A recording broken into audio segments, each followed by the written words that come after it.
¿Estamos asistiendo al colapso del capitalismo? Sigue el reporte financiero más polémico que encontrarás en la red. Economía, geopolítica y mercados financieros sin censura. Te contamos lo que no te contarán en televisión. Bienvenido. Esto es Brújula de Mercados, con Gonzalo Cañete. Recuerda que el presente reporte no constituye asesoramiento de ningún tipo, sino una simple opinión personal del autor. Los mercados financieros implican alto riesgo. Consulta con tu asesor financiero antes de invertir. Muy buenas tardes, ¿cómo estás? Otra semana más, 11 de abril. Voy a hacer de nuevo lo que toca, que es contarte un poquito cómo está la actualidad internacional, económica, financiera, política, geopolítica también, porque esta semana arranca con los resultados de las elecciones en Francia. Y ya sabéis que Francia siempre es un hervidero para lo que podría ser un cambio de 180 grados en la política económica de Europa. Explicaré un poco el porqué en detalle, ¿vale? De hecho, voy a sacaros mientras... ¿dónde está? La parrilla, ¿no? De cosas que voy a contar esta semana. Porque vamos a hablar del Bretton Woods 3. Bretton Woods 3. Básicamente porque nos habla, un artículo que os traigo nos habla de cómo será el nuevo orden económico. Frente al Bretton Woods 2, que estaba basado en la globalización, el Bretton Woods 3, según este artículo, estaría basado al revés, en autarquía y en desglobalización, centrando la economía y el sostenimiento monetario en recursos reales, energía, comidas, básicamente algo que comentamos la semana pasada de la propia voz o comentarios del expresidente de Rusia, ¿vale? Mendeleev.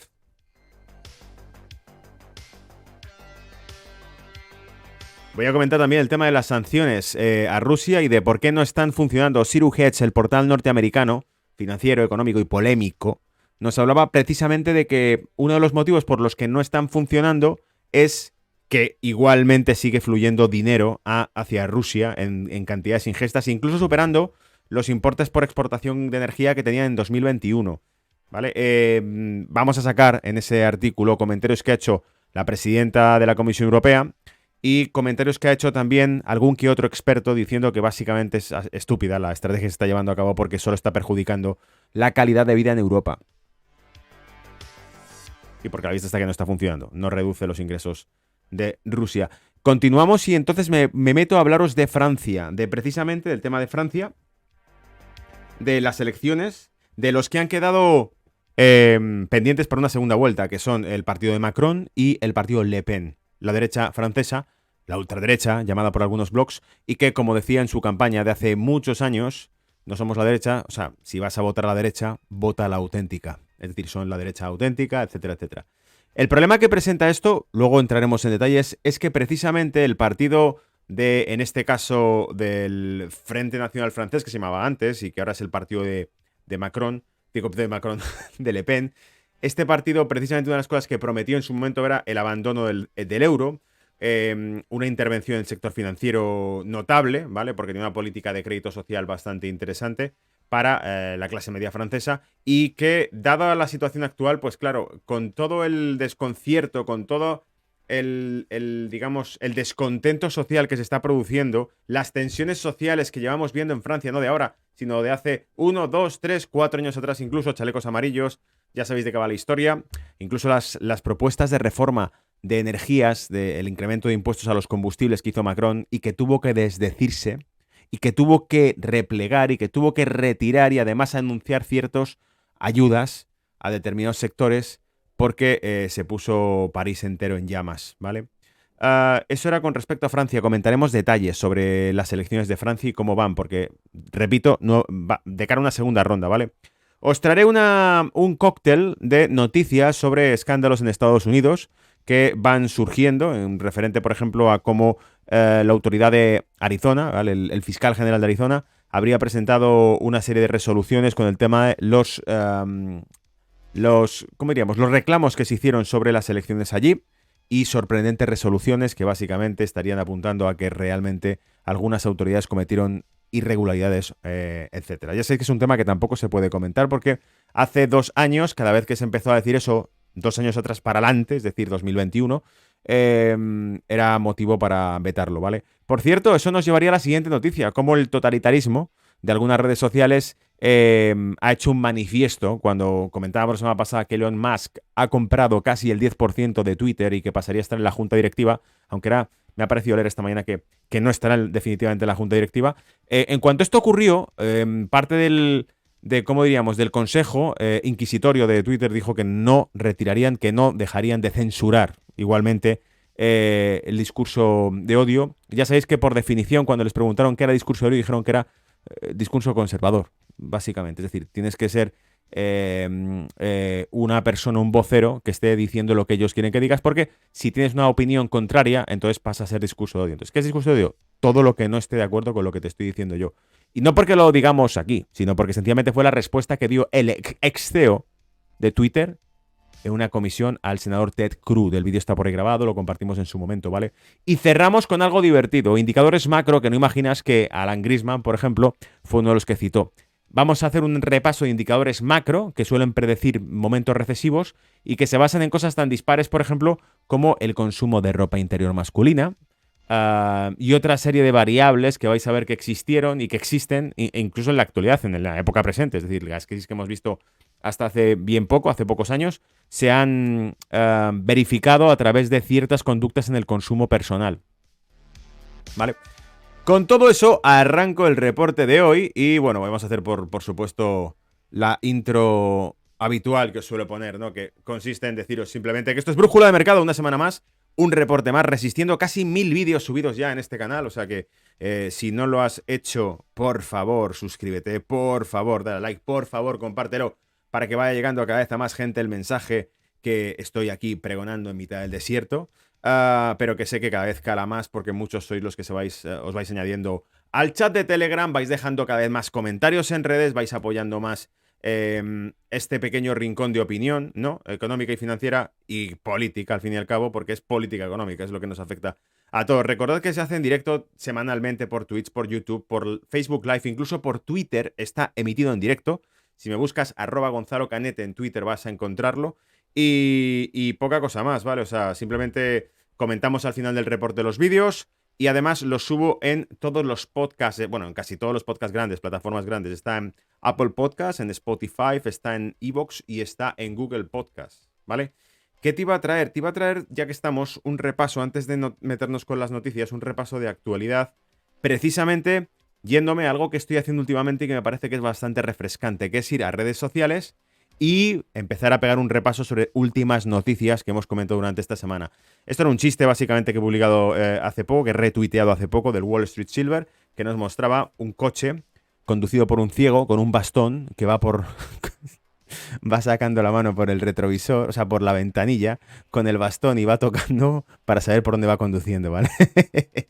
Y bueno, el chiste está en que te pone que es la Reserva Federal en su camino a proteger la economía global. El vídeo termina con que el coche, conducido por el ciego, que con la mano izquierda lleva un bastón por la ventanilla que va tocando el asfalto, acaba empotrándose contra una gasolinera y explota todo, ¿vale? Pues esto es la ilustración mimi que hacen aquí en microvideo gift de broma. Wall Street Silver la ha publicado, ¿vale? Hace unas horas.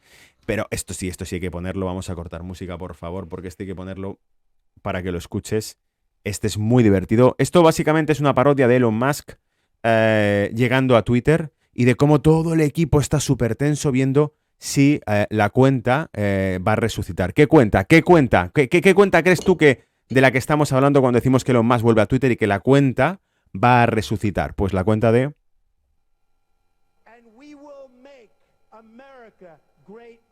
Eso es la del señor Donald Trump, que fue, pues no sé cuántos, 8 millones tendría seguidores, no me acuerdo, muchísimos, y fue censurada. Vamos a poner el vídeo completo y así lo veis, es bastante divertido. Me hizo mucha gracia, ¿vale? Partimos de la pantalla en la que pone qué está pasando para que publiques un tweet y con el perfil de la foto de Donald Trump, ¿no? Entonces, a partir de ahí, pone tu presidente favorito. Ha vuelto. Todo el mundo está en tensión mirándolo. Le dan a tweet. Pone cuenta suspendida. Unos segundos. Y aparece el tweet. Y entonces la multitud se ovaciona, se abrazan, todo el mundo salta contento. Elon Musk empieza a chocar la mano con el resto de la gente que tiene en su equipo. Ese era el chiste, ¿vale? Ese. A ver qué dice. Holy smokes, man. Básicamente dice hostia puta, en el lenguaje más burdo, ¿vale? En una traducción más cristiana. Vale, ¿qué más publicamos por aquí? Los países de la OTAN comprarán GNL de Estados Unidos, pero deberán gastar miles de millones de dólares en construir en una capacidad portuaria suficiente, mínimo para 2024. La escasez de energía aumentará considerablemente el precio mundial del gas y el aceite. Lo publicaba, en este caso, David WJ. Lo retuiteé y básicamente es de lo que vamos a hablar hoy con detalle. Los pronósticos de lo que tardarán en infraestructura en construir esto, ¿vale? Muy interesante también. ¿Qué más? He publicado también por aquí el actor internacional. Habéis visto que hemos visto durante la semana pasada una ronda de discursos hechos por el presidente de Ucrania en los parlamentos europeos. No es que Grecia, por ejemplo, tenga interés en escucharle, es que la campaña de marketing que se ha organizado es que tiene que hablar en cada uno de estos países para que los ciudadanos en cuestión no empiecen a incomodarse, ¿no? Viendo que se gasta dinero público de sus bolsillos en mandar dinero a este tipo. Entonces, para hacerte entender que se va a hacer eso, aunque no te hayan pedido permiso para ello, lo que hacen es hacer la campaña publicitaria, que es ponértelo en los parlamentos y ver que los representantes políticos de los distintos partidos le aplauden todos, ¿vale? Así que si tú eres tonto y has votado a un partido político, pero ves que ese partido está aplaudiendo, entonces tú piensas que eso tiene que estar bien, aunque estén gastando tu dinero en eso, ¿vale? No sé si es muy burdo, ¿vale? Pero desde luego es como creen que funcionan las cosas. Si funciona o no así, depende de ti, está por ver, ¿vale? Básicamente es como te lo tomes tú. Pero la noticia era: el presidente Zelensky dice que Italia debe dejar de ser un recurso para asesinos, un resort fue lo que dijo, y prohibir la entrada de barcos rusos en sus puertos, mientras les dice a los legisladores en un vídeo que Ucrania está al borde de sobrevivir a su guerra. No solo eso, sino que además vemos también que Reuters publicaba: no todos los legisladores italianos planean ver el discurso del presidente ucraniano. Y en este artículo en Reuters, uno de los que se negaba, hemos publicado por aquí, por cierto, Mail Online, esto viene de prensa británica y de Reuters también, que es, bueno, sigue siendo británica, y poníamos: parlamentarios italianos rechazaron asistir al discurso. Vito Comencini, del partido La Liga nacionalista, confirmó a Reuters que no asistirá, pero poco antes veíamos que había ocurrido lo mismo con parlamentarios griegos. Esto lo publicaba Forbes, la revista Forbes. De nuevo, no estamos publicando prensa rusa, estamos publicando prensa occidental, la poca, que está diciendo cosas un poco más realistas y que no están poniendo pues el típico lágrimas de cocodrilo que estamos acostumbrados a ver, justificando absolutamente todo, ¿no? Y que nos despista de la realidad que estamos viviendo actualmente. Hay una guerra, pero esta guerra se hace una campaña publicitaria con ella, mientras que otras guerras se ignoran por completo. Europa ha decidido financiar armas con tus impuestos, marketing, poner el discurso del héroe en los parlamentos para justificar sus sanciones. Hoy tocaba el Parlamento griego. El Partido Comunista griego decidió no asistir. Luego, además, en el artículo, cuando profundizas en Forbes, lo que te comenta es que uno de los líderes del Partido Comunista griego dijo: sabemos que hemos hecho lo correcto porque podemos ver que te dieron la palabra a un tipo que al parecer era del batallón, ya sabéis, del batallón. No sé si ni siquiera podemos citarlo o decirlo porque salta y las redes sociales impiden que tú escuches lo que supuestamente no deberías escuchar, ¿vale? Pero ya sabéis que hay un batallón que lleva la cruz, ¿no? No lleva la cruz, en verdad, pero que está asociado con ciertos grupos con conductas bastante inapropiadas y que en este caso pues el Partido Comunista griego dije, bueno, pues ya que habló este tipo y hemos confirmado que era de ese batallón, pues entonces hemos hecho bien con no asistir, ¿no? Que le han puesto al tipo este hablando. Pero bueno, el tipo tenía ascendencia griega, por eso lo habían puesto ahí. ¿Ascendencia o descendencia? No sé cómo. Ascendencia, bueno, que su abuelo había sido griego. Sus decisiones... Vale, publicamos también por aquí otro que era: Draghi, ¿queremos la paz o queremos aire acondicionado? Entonces, básicamente lo publicamos en redes, puse: sus decisiones nos están arrastrando a un empobrecimiento social y encima nos culpan de ello. Recuerda, les pagas con tus impuestos.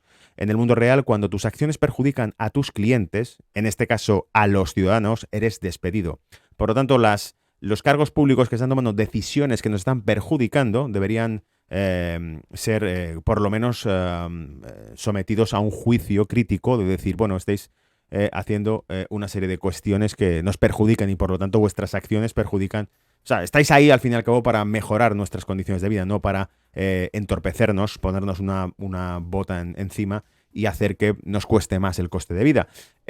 Además, añadíamos otra publicación de Wall Street Silver, ponía: las wallets de los bancos centrales y sus CBDC en el futuro cuando vayas a hacer la compra al supermercado. La broma decía que cuando vayas a pagar con tu wallet del CBDC, la CBDC ya sabéis que serían las Central Bank Digital Currencies, las divisas digitales, cripto, emitidas por bancos centrales del futuro, que está ya a las puertas, lo vas a ver. Da igual que no te hable la televisión de ello, lo vas a ver ya muy pronto. Para cuando te hablen de ello, te hablarán por todos sus beneficios, ¿vale? Es así, o sea, se les dará una transcripción de lo que tienen que decirte los personajes de turno en la pantalla y ellos leerán eso, ¿no? Y te justificarán por qué es lo mejor. Entonces te pone, has alcanzado tu cuota de carne para este mes. Y básicamente esas wallets podrán ser, porque ya hemos visto que los ensayos, o sea, no son cosas que nos inventemos, sino que esto al fin y al cabo lo hemos comentado en Brújula de Mercado en base a cómo se ha explicado los programas que han hecho de ensayo países como China ya de la Digital Yuan, del yuan digital emitido por el Banco Central de China, el Banco Popular de China. En esos ensayos dejan bien claro que pueden utilizar esa divisa digital para no solamente cobrar los impuestos directamente en tu wallet, sin que tengas que ser tú el que los declare y que paga, sino que directamente se te quita la parte correspondiente, o se te puede sancionar, o se te puede activar o desbloquear la wallet según tu comportamiento social. Y además puede ser utilizado ese dinero durante un plazo delimitado de tiempo, es decir, deja de existir en tu wallet al cabo de 7 días. Solo puede ser utilizado para el consumo de determinados productos. Imagínate que te dicen que es solamente para pan, agua y verduras. Y no es transferible, no se lo puedes dar a tu vecino ni puedes intercambiarlo por nada. Eso es lo que es el futuro de las criptos de bancos centrales. Y por eso tenemos en la portada al presidente del Foro Económico Mundial con el mensaje de has alcanzado la cuota máxima de carne este mes. Repito, Wall Street Silver lo publicaba, ¿vale? Otra muy interesante también es la maquinaria del Great Reset se queda atascada con el respaldo de oro y crudo al rublo. Los niveles de rublo se recuperan frente al dólar pese a las sanciones y a la campaña en los medios. Y publicamos un dibujo de Ben Garrison donde se ve una mano reptiloide que pone nuevo orden mundial tirando de una palanca que pone Great Reset, ¿vale? El nuevo reset, el gran reset, el reinicio. Y la mano del monstruo grita, ¡se ha atascado!, ¿no? Y entonces lo que vemos es que en toda el engranaje dentro de la máquina del gran reset aparece de repente una llave inglesa olvidada en el engranaje. Esa llave inglesa está hecha de oro y pone oro rublo y casualmente la caricatura tiene la cara de Putin. Básicamente es el engranaje del gran reseteo se ha atascado con el oro ruso, el respaldo, ¿no? Y ponemos un gráfico donde se ve que no solamente vuelve a los niveles previos a la guerra de Ucrania, sino que encima en algún momento llegó a perder los niveles, o sea, a perder me refiero, estamos hablando de dólar rublo, el gráfico dólar rublo en realidad es un invertido, es decir, el dólar llegó a perder incluso los niveles mínimos que tenía frente al rublo, es decir, el rublo se fortaleció, comprabas cada vez menos rublo por cada dólar. Al inicio de la guerra se empezó a comprar en torno, pasó de los 88 rublos por dólar y lo que hemos visto es que ha vuelto a caer y que ha estado en 90 y pico rublos por dólar cuando había estado en 160, 165 casi rublos por dólar, ¿vale? El rublo se ha ido encareciendo, el rublo se ha ido fortaleciendo y ha recuperado prácticamente el nivel que tenía previo a la crisis. Con el gráfico os lo he publicado, lo tenéis ahí, ¿vale?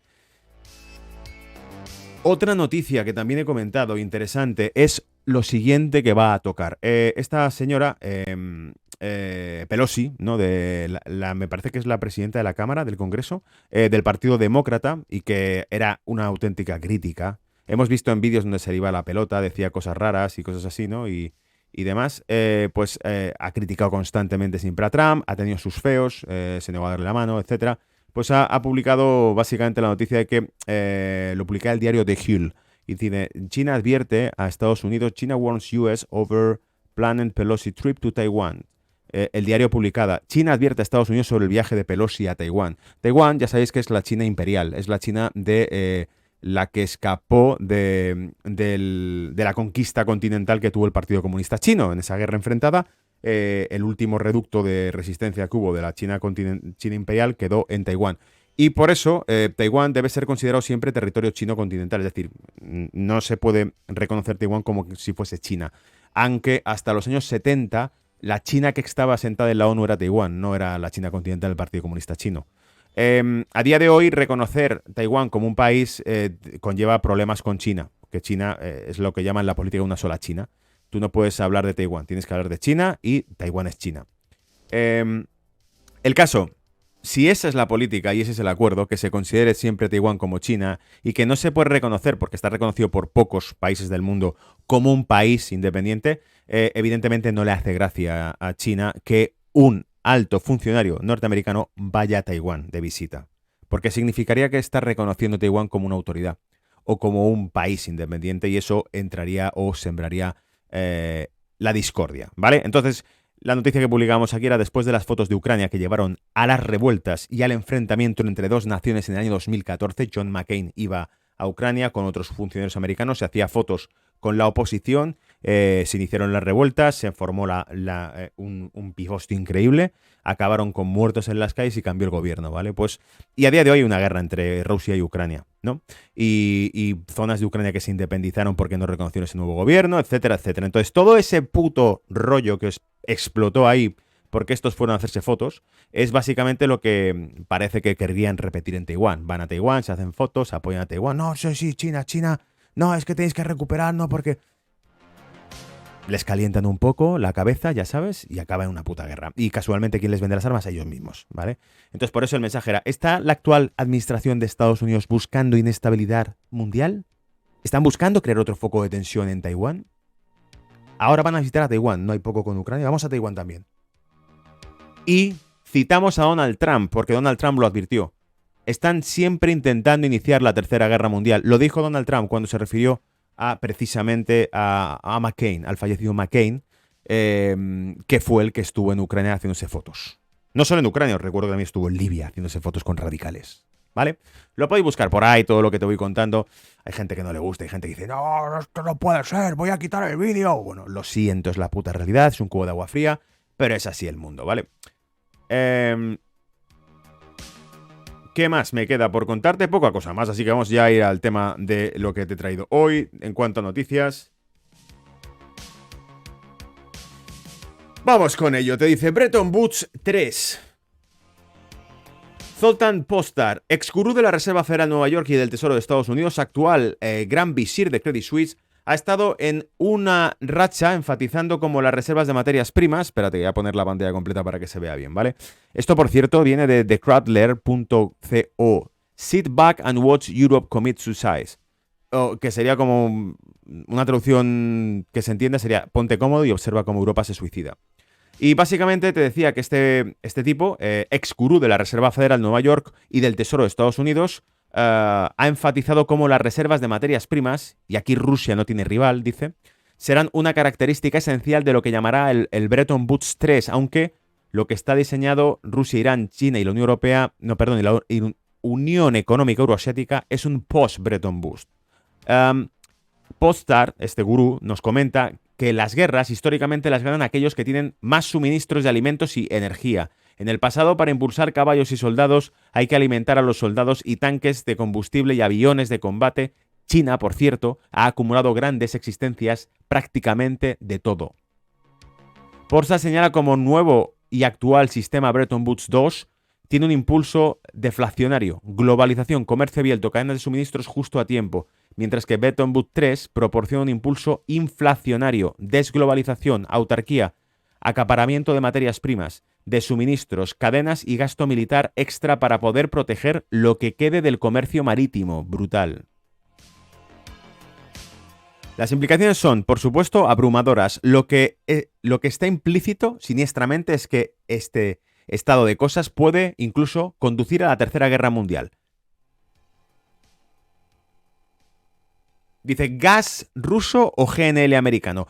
La mesa redonda rusa, la mesa redonda rusa Valdai Club ha llevado a cabo una discusión de expertos sobre lo que The Crandall hemos definido como el ruble gas, el gas rublo, el verdadero cambio de juego geoeconómico en el corazón de la era posterior al petrodólar. Alexander Losev, miembro del Consejo Ruso de Política Exterior y de Defensa, ofreció los contornos del panorama general. Pero dependía de Alexei Gromov, director de energía y jefe del Instituto de Energías y Finanzas, encontrar el meollo del asunto crucial.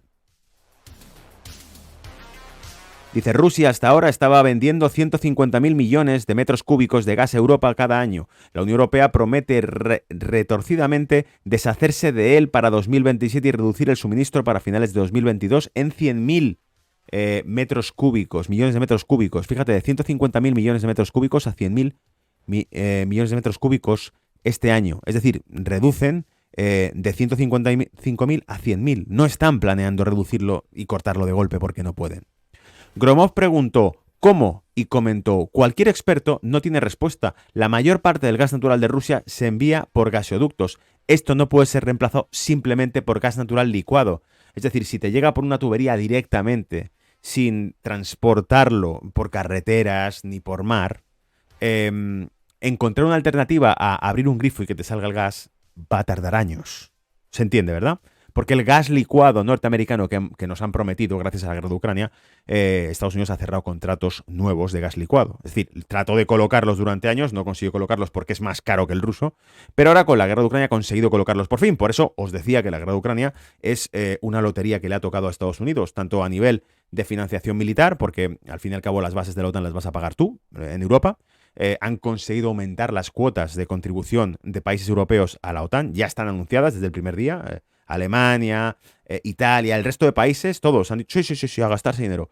Cuando, según el propio Donald Trump, la OTAN se iba a desmantelar porque si no se pagaban las cuotas se quitaría la protección a Europa. Y donde el propio Macron dijo que era un cadáver andante. Os lo he repetido 1000 veces, pero es muy importante entender esto, ¿vale? Es muy importante entender esto. Gracias a la guerra de Ucrania resucita la OTAN y por fin se puede vender el gas licuado americano que nadie quería comprar en Europa. La risible respuesta europea ha sido empezar a ahorrar. ¿Vale? Repito, la risible respuesta europea, o sea, la respuesta europea que parece una broma es que han ofrecido como solución empezar a ahorrar y prepararse para estar peor. Y, comillas, reducir la temperatura en los hogares. Gromov señaló como en Rusia 22 a 25 grados en invierno es la norma. Europa está promoviendo los 16 grados como saludables y usar suéteres por la noche. Esto se suma a la broma también que hizo Vladimir Putin tiempo atrás, que dijo que si no querían el gas ruso, imagina que se iban a calentar con leña, porque estaban cerrando sus propias centrales nucleares. Se refería a Alemania. Si Alemania no quiere el gas ruso, entonces tendrán que calentarse con leña, porque están cerrando sus centrales nucleares. La Unión Europea no podrá obtener el gas que necesita de Noruega o Argelia, que está privilegiando el consumo interno. Azerbaiyán podría proporcionar, en el mejor de los casos, 10.000 millones de metros cúbicos al año, pero eso tardará de 2 a 3 años en suceder. Fijaos, estamos hablando de que Azerbaiyán podría proporcionar 10.000 millones cuando ya dicen que Rusia proporcionaba 155.000. Gromov enfatizó que hoy en día no hay excedente en el mercado de GNL de Estados Unidos y Qatar. Es decir, ni Estados Unidos ni Qatar tienen excedentes para poder exportar esas cantidades. Los precios para los clientes asiáticos son siempre más altos. La conclusión es que para finales de 2022 Europa no podrá reducir significativamente lo que compra de Rusia. Podría reducir en 50.000 millones de metros cúbicos como máximo. Y los precios en el mercado al contado serán más altos, al menos $1.300 por metro cúbico. Un desarrollo importante es que Rusia ya ha cambiado las cadenas logísticas de suministro a Asia. Eso se aplica también al gas y al petróleo. Puedes imponer sanciones si hay un excedente en el mercado. Ahora hay escasez de al menos 1,5 millones de barriles de petróleo al día. Enviaríamos nuevos suministros a Asia con un descuento. Es lo que decía, en este caso, el secretario de Energía. Un tema absolutamente clave para Rusia es cómo hacer la transición a China como su principal cliente de gas. Se trata de Power of Siberia 2, un nuevo gasoducto de 2.600 kilómetros que se originaría en los campos de gas rusos de Bobanekovov y Karasevey, en Yamal, en el noroeste de Siberia, y que alcanzará su capacidad máxima para 2024. Los aspectos positivos son que el nuevo paradigma permitirá una mayor cooperación dentro de los BRICS. Aquí viene el único aspecto positivo que el autor del artículo nos da, y es que el papel de las economías emergentes empezará a incrementar si será cada vez más fuerte. Esto ya sabíamos que durante la crisis 2009, 2010, 2011, decían la reducción de PIB bajó fuertemente porque Estados Unidos y Europa entraron en recesión, pero casualmente vieron que la contribución al PIB mundial de los países emergentes cada vez pesaba más, es decir, cada vez tenía un papel más predominante. Y entonces, en ese aspecto nos dice, Fu Chengyu mostró cómo un proceso largo y complicado depende de 4 contratos. Entre el desarrollo del gas y las compañías de GNL, entre la empresa de GNL y la empresa compradora, entre el comprador de GNL y la empresa de carga que construye los buques, y entre el comprador y el usuario final. Cada contrato, señaló, tomó mucho tiempo en terminarse. Sin todos estos contratos firmados, ninguna parte enviará, ya sea en infraestructuras o en el desarrollo de campos de gas. Por lo tanto, la entrega de gas licuado, GNL, norteamericano-Europa, supone que todos estos recursos interconectados están disponibles y se mueven como un reloj. Es decir, básicamente están diciendo que hay que ser muy optimista para pensar que esto pudiese ocurrir. Por cierto, no te lo he citado, pero esto venía del... correspondía al experto en energía Fung Cheng-yuo, que ofrece una explicación concisa de por qué la iniciativa de la Unión Europea de reemplazar el gas ruso con GNL estadounidense es, bueno, una quimera. Esencialmente, la oferta de Estados Unidos es demasiado limitada y demasiado costosa. No tienen suficiente gas licuado y además es mucho más caro. El veredicto de Fung Cheng-yuo es contundente. Esta obsesión de la Unión Europea por deshacerse del gas ruso provocará un impacto en el crecimiento económico mundial y una recesión. Están presionando a su propia gente y al mundo. En el sector energético, todos saldremos perjudicados. No olvidéis que esto incluso el propio Sleepy Joe te lo dijo. El presidente actual de Estados Unidos recientemente, en una de las conferencias, dijo: las imposiciones no son solo para Rusia, sino también para Europa y para nuestro propio país. Vamos a tener que pagar ese coste. Por eso es el suicidio de lo que estamos hablando, ¿vale? Y de cara a este artículo que os he sacado, que nos decía precisamente el ponte cómodo y observa cómo se suicida la Unión Europea, viene este otro donde te pone por qué no están funcionando las sanciones. Y básicamente nos dice: Bloomberg informa de que Putin podría recaudar 321.000 millones si el petróleo y el gas siguen fluyendo. A pesar de todas las dificultades que sufrieron los consumidores en el país y el estrangulamiento financiero impuesto al gobierno desde el extranjero, Bloomberg Economics espera que Rusia gane casi 321.000 millones en las exportaciones de energía de este año, un aumento de más de un tercio desde 2021. También está en camino un superávit récord de cuenta corriente que, según el Instituto de Finanzas Internacionales, puede alcanzar los 240.000 millones de dólares. Comillas, dice: el mayor impulsor individual del superávit de cuenta corriente de Rusia continúa luciendo sólido, cierro comillas. Dijeron en un informe los economistas del IIF, encabezados por Robin Brooks. Con las sanciones vigentes, parece que continuarán las entradas sustanciales de divisa fuerte en Rusia. Dice: el cálculo puede cambiar por completo. Sin embargo, en caso de embargo en las ventas de energía, e incluso sin él, las exportaciones y la producción de petróleo de Rusia ya están cayendo. La Agencia Internacional de Energía predice que podrían perder casi una cuarta parte de su producción de crudo este mes. Es decir, Rusia estaría reduciendo la producción de crudo, dado que no cuenta con venderlo a Europa. La presidenta de la Comisión Europea, Ursula von der Leyen, dijo que la Unión Europea propone prohibir la entrada al bloque de la mayoría de los barcos y camiones rusos, así como las importaciones de carbón ruso. La Unión Europea también impulsará el debate sobre el petróleo ruso como objetivo, dijo, un tema delicado en Europa, donde muchos países dependen de las importaciones de combustible ruso. Entre sanciones que se están poniendo, no dejar entrar camiones rusos, no dejar entrar barcos rusos, decíamos la semana pasada, despedir a altos directivos de nacionalidad rusa de compañías europeas, porque son rusos, no porque hayan tenido nada que ver con el problema actual, sino simplemente porque son rusos. En el país de la libertad y la democracia, tú lo que ponga en tu pasaporte hace que no puedas seguir contribuyendo, ¿no?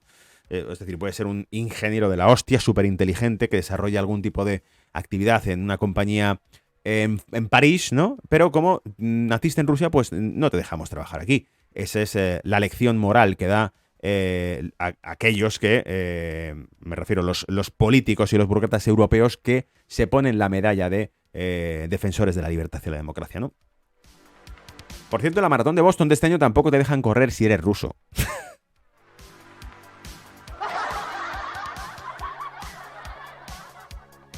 El cálculo no cambiará porque la propuesta no va a ninguna parte, decía el artículo, que lo tenéis en Zero Heads, ¿vale? Se llama Putin will collect a 321 billion windfall partially thanks to sanctions. Gracias a las sanciones, dice. Las 27 naciones de la Unión Europea tendrán que aceptar contra el flujo de la energía de Rusia y eso no va a suceder por razones obvias. Alemania no estaría de acuerdo en detener las importaciones de energía. Ahora sería Hungría la que no estaría de acuerdo. No estoy seguro si alguna nación de la Unión Europea lo haría en la práctica, dice el autor del artículo Zero Hedge, ¿vale? En plan, no estoy seguro de cuántas naciones en la Unión Europea quieren pegarse un tiro en el pie con esto. Mientras tanto, la desglobalización y las nuevas cadenas de suministro son ineficientes y aumentarán la inflación. Y aquí nos pone un recorte, ¿vale?, de varias publicaciones que han hecho distintas personas sobre la situación actual. Lo primero vamos a leer la de Ursula von der Leyen en su cuenta de Twitter, que nos publicaba: prohibición de importación, medida número 1, prohibición de importar carbón de Rusia por valor de 4.000 millones de euros al año, lo que reduce otra importante fuente de ingresos para Rusia. 2. Una prohibición total de las transacciones en 4 bancos rusos clave, entre ellos el VTB, el segundo banco ruso más grande. Recordad que cuando anunciaron que bloqueaban el acceso y las transacciones de bancos rusos, se olvidaban de mencionar que los 2 más grandes, que eran los que lidiaban con las transacciones de pagos de combustible, seguían intactos. A esos no se les había bloqueado el acceso al SWIFT para poder recibir los pagos, ¿vale? Entonces aquí hay interesantes comentarios, ¿vale? Otro eurodiputado decía: prohibir el carbón como propone la Comisión Europea es una tontería si lo comparas con el gas y el petróleo, y definitivamente no detendrá los crímenes de guerra de Putin. Lee la carta de 211 eurodiputados sobre lo que realmente hay que hacer. Y no es que lo ponga de ejemplo a este tipo, a este eurodiputado Zero Hedge, porque ya dice después que es un idiota, básicamente. Pero lo que nos llama también la atención es el comentario que hace Elga Bartsch. Elga Bartsch, que he buscado quién era básicamente para darle mayor peso a sus comentarios, es la Head of Macro Research del BlackRock, del fondo BlackRock, ¿vale? Es decir, la directora de investigación macro, ¿vale? De análisis macro de BlackRock, perdón, y también es former Global Co-Head of Econ en Morgan Stanley. O sea que parece que sabe un poco del tema, ¿no? Entonces, ¿qué dijo esta señora en Twitter? Esta señora publicó en Twitter: un aumento de los precios de la energía en Europa significa que la región ahora está gastando casi una décima parte de su PIB en energía. El 10% de lo que produce Europa se nos va en energía. Vemos a Europa como la expuesta al choque energético y en riesgo de esta inflación. Vea nuestro comentario semanal, y nos publica aquí pues una publicación donde nos muestra el reporte que ha hecho sobre las exportaciones y el gasto energético que tiene Estados Unidos y el que tiene Europa. En Estados Unidos se gasta en el 4,4% de su PIB en energía. Europa ha subido al 9,1%. La proporción más antes de los años 80. Interesante, ¿vale? Venga, voy a cambiar de tercio y me acerco al tema de Europa. O sea, del tema de las elecciones en Francia, que dice: Francia en el punto de mira. Y en este caso te traigo un artículo que viene del Gateway Pundit y que nos pone simplemente, pues, me ha parecido interesante porque pone los puntos clave que tiene el programa de Le Pen en cuanto a economía. Te dice: los sondeos de opinión apuntan a la ultraderechista Marine Le Pen como la principal aspirante a la reelección del presidente Emmanuel Macron en una repetición del partido de 2017, es decir, idéntico a lo que pasó en 2017. Y no solo eso, años atrás volvió a pasar lo mismo. O sea, Le Pen está al borde de ganar el poder en Francia desde hace muchos años. Muchos años. Y además, cada vez que se acerca, lo que tienen que hacer es una coalición de todos los poderes fácticos de Francia para evitar que gane. Porque tiene cada vez más apoyo popular y porque tienen que hacer coaliciones para poder pararlo. Reflexiona sobre eso. De todos modos, a ver, os digo también, ¿vale? Aquí, si algo hemos aprendido durante los últimos años es que está todo vendido, ¿vale? Si te crees realmente que lo que la gente vaya a votar va a alguna parte... A ver, aquí no existe voto por correo como en Estados Unidos, o sea que la gente tiene que ir, enseñar su DNI y votar, ¿vale? Pero aún así no creo que vayan a dejar que este partido gane porque tiraría varios torpedos contra el propio euro y acabaría con lo que han tratado de orquestar desde hace años esta gente. Entonces, si de repente un partido en Francia se declara realmente soberano, independiente y tiene sus propias políticas para Francia, independientemente de lo que impone la Unión Europea, evidentemente lo van a remover del mapa como sea. Ya se les escapó la Liga Norte en Italia, que empezó a desobedecer, que empezó a proponer soluciones económicas para Italia que rompían con las medidas de ajuste económico alemanas que imponía toda Europa. Llegó Italia y dijo: vamos a empezar a reactivar la economía, a incrementar el gasto público aquí y allá. No, eso no puede ser. Bueno, es que es lo que hemos propuesto en nuestro programa económico y nos han votado. O sea, que Italia ha elegido esto. Ya, pues no se puede. ¿Vale? Entonces, bueno, esta era la cuestión. Le Pen ha cambiado el enfoque de su campaña al poder adquisitivo, la prioridad número 1 para los votantes franceses, sin despojarse de las políticas de extrema derecha y de su programa electoral. Estas son sus principales propuestas políticas. Economía. No hay impuesto sobre la renta para los menores de 30 años. No hay impuesto sobre la renta para los menores de 30 años. IVA sobre la energía al 5,5% desde el 20% actual. IVA al 0% a los productos de primera necesidad como pastas y pañales, siempre que la inflación sea un punto superior al crecimiento. Es decir, cada vez que la inflación supere el crecimiento, y ya te digo que la va a superar en esta época estamos viviendo, estamos prácticamente al 8 o 9% de inflación en Europa. No crece así Europa ni de coña, ¿vale? Ni aposta. La tasa de crecimiento de Europa va muy por debajo, casi 10 veces más bajo que eso, o sea que... Dice, sin aportes patronales sobre aumentos salariales de hasta el 10%.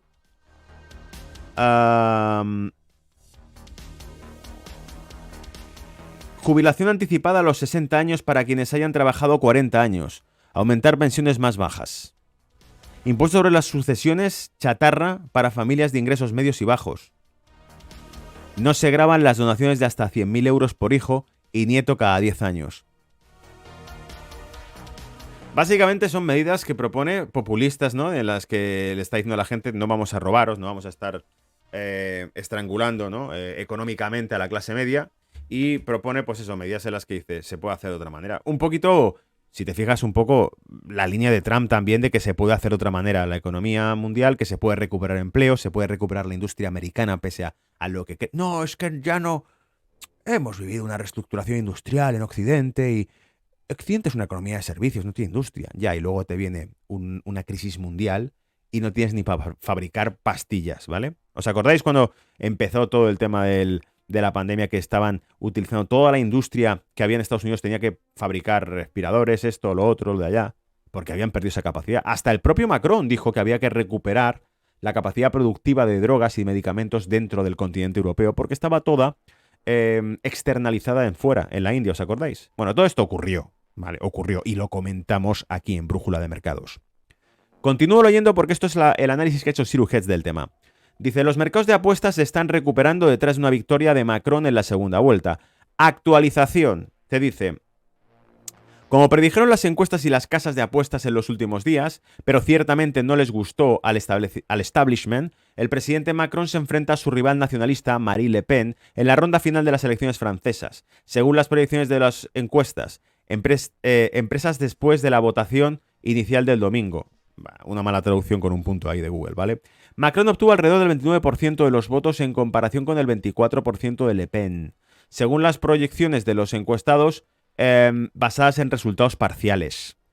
El artículo completo, por cierto, es Euro opens stronger after French elections first round, signal Macron's leading Le Pen into runoff. Básicamente, Cristian, es que Europa abre fuerte, se refería al eurodólar el artículo, porque ponía un gráfico del eurodólar subiendo, que ya ha corregido, ya ha bajado, ¿vale?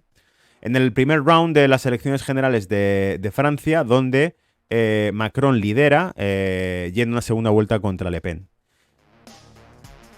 El líder de la extrema izquierda, Jean-Luc Mélenchon, fue tercero con alrededor del 20%. Zemmour, de la extrema derecha, tiene entre el 6,5 y el 7,2% de los votos según estimaciones de 50 encuestadores. Aquí, claro, le salió un clon a Marine Le Pen, que es el señor Zemmour, y le restó. Está también inteligentemente hecho. Le restó 6,5 a 7% de los votos. Eso quiere decir que entonces, si hubiese escogido a los que votaron a Zemmour y hubiesen votado a Le Pen se habría puesto entonces en el 31 o 32% de los votos frente al 29% de Macron. Habría sido una tragedia, ¿vale? Para el establishment, como decía el artículo. La participación fue notablemente baja, casi el 26,2% de los votantes que no acudieron a las urnas, 4 puntos porcentuales más que en las últimas elecciones presidenciales. Los dos principales candidatos pasaron una votación final del 24 de abril para decidir quién liderara la segunda economía más grande de la Unión Europea. Las encuestas más recientes tienen a Macron como líder, liderando la primera vuelta y ganando una segunda vuelta, pero también mostraron que Le Pen estaba reduciendo la brecha. Bloomberg informa que continúa el carácter de la política establecida en Francia. comillas, estoy esperando más detalles. Podríamos estar entrando en una terrible zona de turbulencia, dice Philip Watcher, economista jefe de Ostrom Asset Management. Esta es una llamada al despertar. Espero un aumento de la diferencia con Alemania y un impacto de la renta variable también. Básicamente, a ver, que esto está traducido y en inglés tiene sentido, pero en castellano se queda a medias. Estoy esperando más detalles, dice, espero un aumento del diferencial con Alemania, se refiere al diferencial del bono. La tasa de interés del bono francés frente al alemán se empezará a abrir una divergencia en la tasa del bono, básicamente porque implica un factor riesgo que gane Le Pen en las elecciones. Y dice que los votos de Mélenchon para Le Pen son un gran riesgo. ¿Se culparía a Rusia? Es decir, los votos de la izquierda que se vayan a Le Pen. Tú alucina porque están diciendo que temen que los votos de Mélenchon se vayan ahí. Pues dice que los votos de Mélenchon para Le Pen son un gran riesgo. Están asumiendo que el que ha votado a la izquierda, el que ha votado a Jean-Luc Mélenchon, sí, eso es, Jean-Luc Mélenchon, que ha recibido el 20% de los votos, dice, hostia, cuidado, porque va a haber un porcentaje de esa gente que votó a la izquierda que no quiere votar a Macron y va a decir, vamos a votar a Le Pen, porque Le Pen sí me está proponiendo soluciones sociales. Pero claro, aquí el mensaje es, no, es que es ultraderecha. Ya, pero que te está proponiendo soluciones sociales para las familias, para la gente, para los trabajadores. O sea, ¿cuántos jóvenes habrá que digan, no pagas impuestos si gana Le Pen? Por debajo de 30 años, ¿vale? El domingo los ciudadanos franceses inundaron los colegios electorales, aunque hasta ahora parecen números más bajos de lo esperado. Pero en la primera ronda de votación, en lo que se refería como posiblemente la elección más impactante del país, que determinaría su trayectoria futura en décadas, dado que se enfrenta a la mascota de la multitud de Davos y el exbanquero de los Rothschild, Emmanuel Macron, contra la abierta nacionalista Marine Le Pen. Es un combate épico entre quien representa ese globalismo, que es Macron, frente a la Francia más soberana, más nacionalista, más tradicional de, oye, echa el freno de mano porque os habéis pasado 8 pueblos y quieren cambiarlo todo. Quieren cambiar hasta el propio euro, la naturaleza del euro, ¿vale? Porque Le Pen aseguró que si ganaban las elecciones, en las elecciones anteriores, podrían abandonar el euro y recuperar el franco, ¿vale? O sea, alucina, la cosa va en serio. No solo eso, sino que todas las políticas que impone la Unión Europea al resto de países y que todas se acatan porque sí. Es como dijo España, presidente de entonces Mariano Rajoy. El problema en aquel momento, el conflicto de Siria, auspiciado precisamente por los bombardeos de Estados Unidos sobre Siria, destruyendo la infraestructura del país. Multitud de refugiados salen, ¿vale? Y le preguntan a Mariano Rajoy, presidente de España, ¿qué van a hacer España con el tema de los refugiados? Respuesta de Mariano Rajoy, que era un tipo sincero. Haremos lo que Bruselas nos diga que tenemos que hacer. Haremos lo que Bruselas nos pida. Es decir, no tenemos opinión. Vamos a hacer lo que nos digan y punto. 48 millones de votantes elegibles pueden elegir entre 12 candidatos y el titular favorito, Macron, ya no se considera un favorito, pero parece cada vez más inestable mientras busca un segundo mandato de 5 años. Y dice, The Hill detalla sobre la valoración del domingo de las urnas al cierre de las 7 p.m. en la mayoría de los lugares y una hora más tarde, algunas ciudades más grandes. Sin embargo, la participación podría ser baja según la confirmación adicional de algunos informes europeos. Los votantes están emitiendo su voto en la primera ronda de elecciones presidenciales francesas con cifras que sitúan la participación del 25% al mediodía, una disminución con respecto a la última votación de hace 5 años. Francia organiza elecciones en un sistema manual que implica el conteo manual y requiere que todas las papeletas se presenten en persona. Aquí, claro, el tema del voto por correo, de que te lleguen de repente miles de votos por ahí que han aparecido, pues no ocurre, ¿no? Teníamos un vídeo de broma por ahí que sacamos en Brújula Merco hace tiempo, que era Biden frente a la tumba de los caídos, no iba pues bueno, visitando un monumento funerario donde estaban las tumbas de soldados caídos, iba diciendo gracias, gracias, gracias, gracias. La broma estaba básicamente en que habían encontrado papeletas de gente que había votado por correo de gente que había fallecido hace años, ¿no? Y le daba las gracias a aquellos que, aunque estaban muertos, habían votado por Joe Biden, ¿vale? Era una broma. Bueno, básicamente, decía por aquí, Davos, como detallamos anteriormente, a diferencia del miembro de la alta sociedad de Davos, Macron, que sorbía caviar, Le Pen se dio cuenta hace mucho tiempo de que los votantes que ya luchaban con los altos precios de la energía y los alimentos tenían más probabilidades de preocuparse por el poder adquisitivo y la falta de él. Y así, lo que era una brecha de 12 puntos entre ella y Macron se ha reducido drásticamente a medida que recorría pueblos y aldeas, presentándose como la defensora de los pequeños contra la reputación del Macron como el presidente de los ricos. Se comprometió a reducir drásticamente los precios de la gasolina y gravar las grandes empresas de energía. Por supuesto, esto no será el primer intento de Le Pen en destronar a Macron, o segundo, mejor dicho, en su tercer intento de hacer que el puesto más alto de Francia, Le Pen se ha convertido en una cara familiar. Sus esfuerzos por parecer más convencional recibieron un impulso inesperado con la candidatura de Eric Zemmour, un ex experto de los medios de extrema derecha, sancionado 3 veces por incitación al odio, también conocido como el Trump francés. No le tengo fichado, no he escuchado ninguna de sus palabras, ya sabéis que yo juzgo según lo que dicen los discursos de cada uno, y en este caso no lo he escuchado, pero vamos, si dicen que es como el Trump francés y que le han sancionado por discurso de odio, puede ser básicamente que diga, no, vamos a hacer América grande de nuevo, discurso de odio, porque vamos a hacer inclusivamente, ¿no? Amigos, amigas y amigues. Y entonces ya sabes, ese tipo de chorradas que hoy nos tienen acostumbrados a hacer, truncan el discurso, eclipsan lo importante, se pierde el concepto de lo verdaderamente significativo del discurso, la libertad, se pierde el concepto del el amparo, ¿no?, de otros, la ayuda, la hermandad, ¿no?, que pueda existir entre los ciudadanos, y se crea la brecha entre unos y otros. Tú eres distinto a este y por lo tanto eres distinto a aquel, y ya sabéis, ¿no? O sea, ese discurso de diferenciar a la gente en vez de unificarla. Me recuerda a CNN, un debate abierto que hubo, donde una señora afroamericana mayor, una señora ya mayor, entrada en edad, afroamericana, participaba en el debate de la CNN, y entonces tenían que preguntarle a todo este grupo de gente que habían encontrado qué opinaban de Trump. Y la señora, cuando llegó su turno, dijo que él prefería a Trump, que le gustaba más Trump que Biden, y dijeron, ¿pero cómo es posible, señora? Y dijo, bueno, porque da un discurso que unifica, da un discurso que nos llama a estar juntos todos y a trabajar juntos, a esforzarnos juntos por mejorar las cosas, frente al otro que nos repite constantemente que todos somos distintos y nos divide.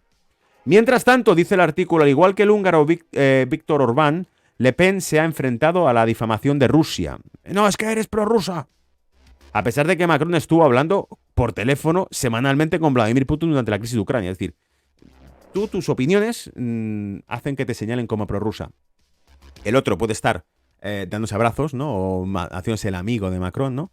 De Putin, llamándole, ¿no? Para tratar de adquirir protagonismo en la crisis y ver cómo puede resolverla, y infructuosamente, porque a la vista está que no ha resuelto nada.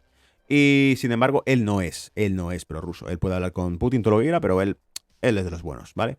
Personas cercanas a Macron han estado advirtiendo que su victoria no está asegurada. Comillas, por supuesto que la señora Le Pen puede ganar, dijo la semana pasada Edouard Philippe, ex primer ministro del gobierno de Macron, según Bloomberg. Pero para que eso suceda, Le Pen tendría que construir una coalición de cualquiera menos Macron en la segunda vuelta del 24 de abril, y los votantes de izquierda tendrían que abstenerse de votar o votar por ella. De hecho, esa coalición puede estar formándose si se cree en las ideas de Paul Joseph Watson sobre las opiniones de los franceses sobre la nación. Algún francés nacionalista podría llegar a votar por ella, ¿vale? Breaking news, básicamente nos hablaban de esto. Arizona Attorney General release Maricopa County 2020 elections intermediate report. Este es un artículo que publicaba el Gateway Pundit, y también y también nos hablaba precisamente de que el fiscal de Arizona encontraba ya que existían delitos en las elecciones 2020, ¿vale? Durham pide a la corte que obligue a la compañía de Clinton y al DNC a presentar documentos.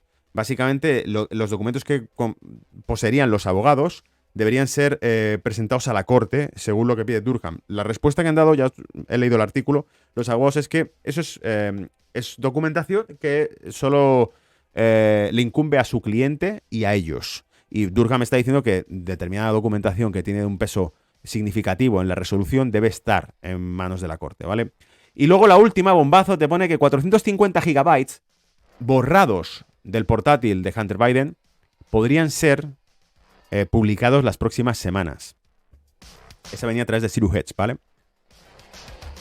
Por último, también te comentaba el tema de los totalitarios de las redes. Dice, durante años Twitter censuró el contenido, censuró, ocultó o eliminó principalmente las cuentas conservadoras de su plataforma. Durante años dijeron que era por un discurso de odio o noticias falsas u opiniones desaprobadas. Entonces se desmontaría que Twitter estaba equivocado en casi todo lo que censuraba anteriormente. Te pongo un ejemplo. Vimos un vídeo, yo aluciné cuando vi aquello, una conferencia que daban funcionarios de la EMA, de la Agencia Europea del Medicamento, advirtiendo que de muchas dosis seguidas del suero, ¿no? De la verdad, el suero de la libertad, podían perjudicar el sistema inmune de las personas y por lo tanto esto lo estaban diciendo funcionarios de la EMA con el logotipo de la EMA detrás. Bueno, pues Twitter puso que ese tweet contenía desinformación y además no podía ser ni retuiteado ni comentado, ¿vale? Así que ahí lo tienes. Altos funcionarios de la Unión Europea advierten sobre efectos perjudiciales del suero y estos lo defienden. Te pongo otro ejemplo. Cuando el New York Post, que lo hemos comentado ya más una vez, cuando el New York Post publicó que había un portátil en cuestión que estaba lleno de información muy, muy, muy oscura y muy mala de este tipo, Twitter bloqueó la cuenta de este periódico. La bloqueó, protegió al señor Biden y bloqueó la cuenta del periódico. 2 años después, New York Times dijo que efectivamente tenían razón. New York Post, ¿vale? Pero su cuenta fue bloqueada en Twitter. El lunes hubo nuevas esperanzas de que Twitter cambiara sus formas fascistas cuando Elon Musk se convirtió en el principal accionista de la compañía. Esto viene del Gateway Pundit, ¿vale? Para que se llama... Bueno, no voy a decirlo porque si leo esa palabra, igual, nos arriesgamos a que podamos herir la sensibilidad, ¿no? Y que entonces censuren nuestro contenido. El martes Twitter aplastó ese ruido y emitió una declaración en la que prometía que nunca más permitiría que un presidente como Trump volviera a su plataforma. La libertad de expresión no significa nada para esta gente, decía el diario, ¿vale? O sea, básicamente han prometido que Trump nunca recuperará su cuenta. Y recordad que hemos empezado este vídeo hoy con esa broma, ese vídeo en donde se ve cómo Elon Musk trata de lanzar la cuenta de Donald Trump de vuelta. Trump publica un tweet, se quedan todos mirando y cuando se queda publicado el tweet todos aplauden y hacen una ovación porque ha tenido éxito el lanzamiento y que vuelva a estar activa y online la cuenta de Trump, ¿vale? Y esto era simplemente lo de los indicadores macro que no imaginabas, que es el ex jefe de la Reserva Federal, Alan Greenspan, tiene un gran interés en la ropa interior masculina. Dice, no porque esté preocupado por la evolución de la moda en las prendas interiores, sino porque considera que las ventas de ropa interior son un predictor económico clave. ¿A qué suena raro? Dice, pues solo es una de las muchas formas extrañas que los expertos tratan de usar para predecir los auges y las caídas en los mercados bursátiles. Básicamente dice, comillas, él una vez me dijo que la prenda que es más privada es la ropa interior masculina, porque nadie le ve excepto la gente en el vestuario, y a quién le importa eso. Entonces dice, Robert Krulwich, corresponsal de NPR desde hace mucho tiempo, dijo sobre Greenspan hace años estas palabras, que le había dicho que lo más importante es la ropa masculina. Y dice, esas ventas suelen ser estables. Tú te compras el mismo número de ropa interior de forma estable y te da poco igual. Dice, así que en pocas ocasiones baja su consumo. Cuando lo hace significa que los hombres están tan apretados que deciden no reemplazar su ropa interior. El índice de ropa interior masculina, si existe, respalda la teoría de Greenspan. Dice, las ventas de ropa interior masculina de Estados Unidos cayeron significativamente entre 2007 y 2009 durante la gran recesión, pero se recuperaron con fuerza nuevamente en 2010 cuando la economía se recuperó. Muy interesante, ¿vale? Los analistas siempre están buscando señales que puedan predecir una recesión, así como una estampida de animales que huyen a terrenos más altos puede ser una señal temprana de un tsunami. Y las mismas reglas que se pueden aplicar a cualquiera de los aspectos del resto de la economía. Es por eso que últimamente se ha hablado sobre las curvas de rendimiento invertidas, el fenómeno de tasa de bonos a corto plazo que suben más que los rendimientos de largo plazo. Es decir, financiarte a corto plazo, pedir prestado a corto plazo, está más caro que pedirlo a largo plazo. ¿Por qué? Porque se cree que a corto plazo ya no vas a poder pagar tus deudas. ¿Vale? Entonces, se cree que es una señal de que avecina una recesión y por una buena razón. Ha sucedido antes de cada recesión económica desde la década de los 70. La inversión de curva de tipos que hemos comentado aquí muchas veces, que os he sacado el gráfico de inversión de curva de tipos, etcétera, etcétera. La última vez que hablamos de esto, no sé si fue incluso en el Trading Room que hice con Albert hace 2 semanas, 3, ¿vale? Continúa, pero hay una serie de medidas menos técnicas y más divertidas. La recesión económica y no todas giran en torno a los boxers y a los calzoncillos. Hay algunas formas extrañas, pero semiprecisas, en las que los economistas rastrean la salud de la economía estadounidense. Andrew Lawrence, director y exanalista de bienes raíces de Barclays Capital, dijo: creó el índice de rascacielos en 1999. Su teoría era que un aumento en los edificios muy altos ocurre a medida que nos acercamos a una quiebra. Y cuando un edificio que rompe el récord más alto del mundo se completa, una recesión o crisis económica es inminente. Dice, tomamos el índice desde finales del siglo XIX y descubrimos que incluso retrocediendo esa distancia aún podíamos encontrar correlaciones entre crisis económicas y la financiación de edificios más altos en todo el mundo. Dijo en la entrevista. Esto es alucinante, ¿vale? El Empire State Building se terminó en 1930, justo antes a tiempo para la Gran Depresión. Mientras que la Torre Sears, ahora la Willis Tower, y las Torres Gemelas del World Trade Center se abrieron a principios de la década de los 70, cuando Estados Unidos se hundió en estaflación. En octubre de 2009, la empresa constructora Emaar completó el exterior del Burj Khalifa de Dubái, y 2 meses después el gobierno de Dubái estuvo a punto de incumplir pagos. Hostia. O sea que realmente existe una correlación entre eso, ¿eh? Causalidad. Relación espuria, como lo llaman en estadística. Lawrence vincula estas elevadas ambiciones con el crédito bancario, la inversión excesiva y la especulación desenfrenada, típicamente signos de un tope económico. Es decir, básicamente dice, cuanto más altas son las torres que se construyen, es porque más crédito se está prestando, más apalancados están y más fácil es que se pillen los dedos. Hoy la mayoría de los proyectos para construir la torre más alta están suspensos, pero de otra manera, los multimillonarios siguen gastando su dinero para volar hacia el cielo. Jeff Bezos, Elon Musk, Richard Branson continúan en la carrera espacial. El presidente Leonard Lauren, creó el índice lápiz labial durante la recesión económica que siguió al 11 de septiembre de 2001. Se dio cuenta de que la compra de cosméticos, en particular lápices labiales, tiende a estar inversamente relacionada con la economía porque las mujeres reemplazan las compras más caras por pequeñas compras. Según UPS, en el otoño de 2001, las ventas de barras de labios en Estados Unidos aumentaron un 11%. Durante la Gran Depresión, las ventas de cosméticos en general aumentaron un 25%. Pero la teoría no siempre se sostiene. El grupo de investigadores de King & Company descubrió que, si bien las ventas de lápices labiales aumentan en tiempos difíciles y dificultad económica, también lo hacen en tiempos de auge. Sin embargo, abundan las hipótesis relacionadas. En 2020, el punto álgido de la recesión económica del COVID, el director ejecutivo de Estée Lauder, Fabrizio Frada, dijo que el índice de lápiz labial había sido reemplazado por un artículo para el cuidado de la piel a medida que las clientas se ponían más caras y trabajaban desde casa. Clientes, perdón, no clientas. Clientes, clientos y clientas, ¿vale? El índice de lápiz labial ha sido sustituido por el índice de hidratación, dijo Freda. Pero el concepto del índice sigue ahí. ¿Qué es peor que perder dinero? Perder dinero y sentirse solo. Los sitios de citas como Match disfrutan de un impulso durante los fracasos.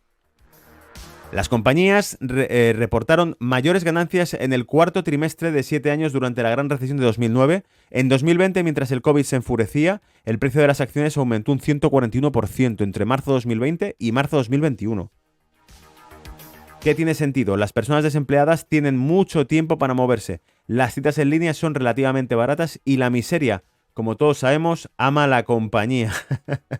Si el indicador es correcto para los tiempos actuales, los analistas deberían estar preocupados. El competidor de Match, Bumble, reportó ganancias del cuarto trimestre más fuertes de lo esperado este mes y recibió una actualización de los analistas, lo que llevó a que las acciones subieran un 22% en bolsa. Alucinante. Bueno, rápido, conciso, objetivo y ligero, bastante ligero el reporte de hoy, ¿vale? Eso es todo por esta semana. Te dejo ahí, espero que lo hayas disfrutado y queda pendiente ahora que subir el gráfico el reporte con los gráficos, ¿vale? Nos vemos la semana que viene, cuidaos, chao.